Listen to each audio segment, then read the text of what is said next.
Hi friends! இன்னைக்கு ரொம்ப ஈஸியாக குக்கரில் சிக்கன் பிரியாணி எப்படி செய்கிறதுன்னு பார்க்க போகிறோம். அதுக்கு நான் 1/2 கேஜி சிக்கன் எடுத்து வச்சுருக்கேன். சிக்கன் சாப்பிட்றப்ப லெக் பீஸ் இல்லாமல் சாப்பிட முடியுமா? லெக் பீஸ் இந்த மாதிரி கீரல் போட்டு வச்சுக்கோங்க. அப்போ தான் வேகிறதுக்கு ரொம்பவே ஈஸியாக இருக்கும். வாங்க சட்டனி எப்படி செய்கிறதுன்னு பார்க்கலாம். பிரியாணி செய்யறதுக்கு முன்னாடி சிக்கன் எப்போ ஊற வச்சுக்கலாம். ஒரு பாத்திரத்தில் 1/2 டேபிள் ஸ்பூன் மிளகாய்த்தூள், 1/4 டீஸ்பூன் மஞ்சள் தூள், 1/2 டீஸ்பூன் காஷ்மீர் தூள். இது காரம் அவ்வளோவா இருக்காது, ஆனால் நமக்கு கலர் நல்லா கொடுக்கும்.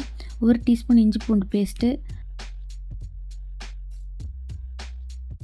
1/2 கப் தயிர், சிக்கனுக்கு தேவையான அளவு உப்பு. இது எல்லாத்தையும் ஒன்றா கலந்து கூடவே நம்ம எடுத்து வச்சுருக்க சிக்கன் அதையும் சேர்த்து இப்போ இது ஒரு 1/2 மணி நேரம் ஊறட்டும். பிரியாணி செய்ய ஸ்டார்ட் பண்ணுறதுக்கு முன்னாடி தேவையான அரிசியை ஊற வச்சுக்கலாம். இன்றைக்கி நான் 1/2 கப் அரிசி எடுத்திருக்கேன். அதை நல்லா 2 டைம் அலசிட்டு நல்ல தண்ணி ஊற்றி ஊற வச்சுக்கலாம். இப்போ இது ஒரு 20 நிமிஷம் ஊறட்டும். வாங்க இப்போ பிரியாணி செய்ய ஸ்டார்ட் பண்ணலாம். இப்போ ஸ்டவ் ஆன் பண்ணி குக்கர் வச்சுக்கலாம். 2 டேபிள் ஸ்பூன் ஆயில், கூடவே 1 டேபிள் ஸ்பூன் நெய்.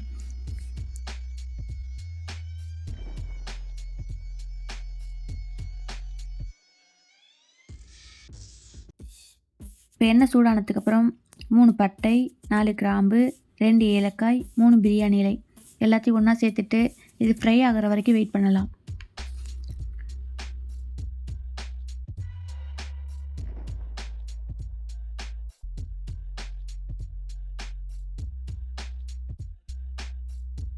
இப்போ நல்லா ஃப்ரை ஆகிடுச்சு. கட் பண்ணி வச்ச 2 பெரிய வெங்காயம், 2 பச்சை மிளகாய் அதையும் ஒன்றா சேர்த்துக்கலாம்.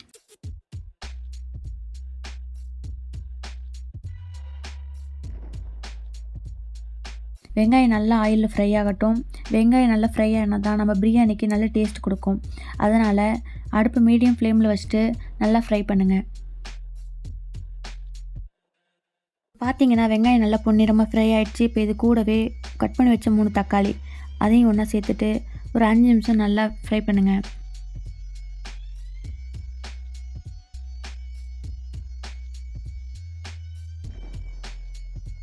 இப்போ பார்த்தீங்கன்னா தக்காளி நல்லா குக் ஆகிடுச்சு. இப்போ இந்த ஸ்டேஜில் நம்ம ஆல்ரெடி மசாலா போட்டு பிரட்டி வச்சோம் இல்லையா, அந்த சிக்கன் இது கூட ஆட் பண்ணிக்கலாம். இப்போ இந்த ஆயில்லையே சிக்கன் ஒரு 5 நிமிஷம் வேகட்டும்.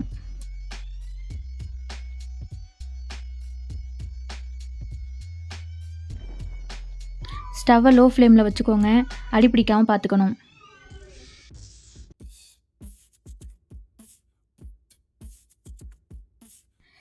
ஆயில் நல்லா ஃப்ரை ஆகிட்டு இப்போ பார்த்தீங்கன்னா சிக்கன்லேருந்து தண்ணியெல்லாம் வெளில வர ஆரம்பிச்சிருச்சு.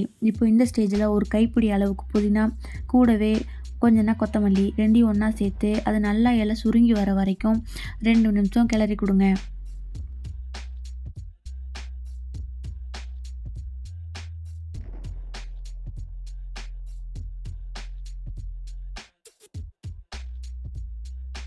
நம்ம சேர்த்த புதினா கொத்தமல்லி ஃபுல்லாகவே நல்லா சுருங்கிடுச்சு. இப்போ இது கூடவே தேவையான அளவுக்கு தண்ணி. நான் 1/2 கப் அரிசி எடுத்திருக்கேன். அதனால் 1க்கு 1/2 அப்படிங்கிற மாதிரி நான் 3 கப் தண்ணி சேர்க்க போகிறேன்.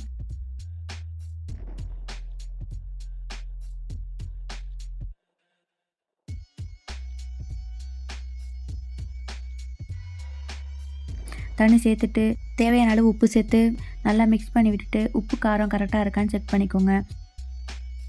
இப்போ தண்ணி நல்லா 2 நிமிஷம் கொதிக்கட்டும். அது வரைக்கும் நம்ம வெயிட் பண்ணலாம்.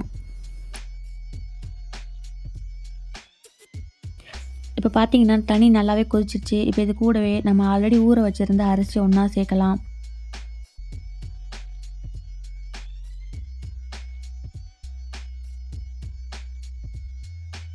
சேர்த்துட்டு அரிசியும் தண்ணியும் ஈக்குவலாக வர வரைக்கும் ஒரு 5 நிமிஷம் ஓப்பன்லேயே வேகட்டும்.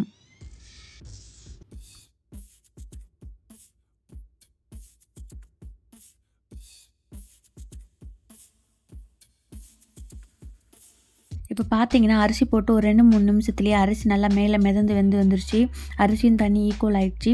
இப்போ மேலேயும் கீழேயும் ஒரு கிண்டு கிண்டிட்டு சமமாக நிறைய விட்டுட்டு நம்ம குக்கரை க்ளோஸ் பண்ணிடலாம்.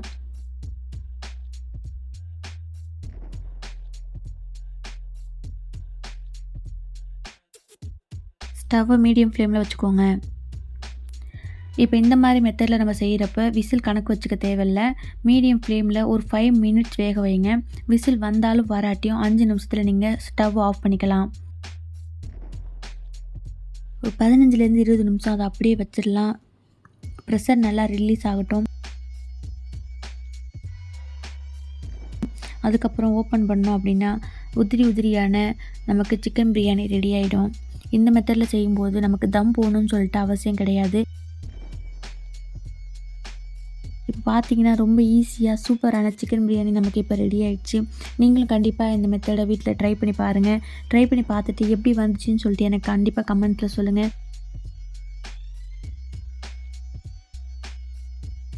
லைக் பண்ணுங்கள், ஷேர் பண்ணுங்கள், மறக்காமல் எங்கள் சேனலை சப்ஸ்கிரைப் பண்ணுங்கள். Bye friends.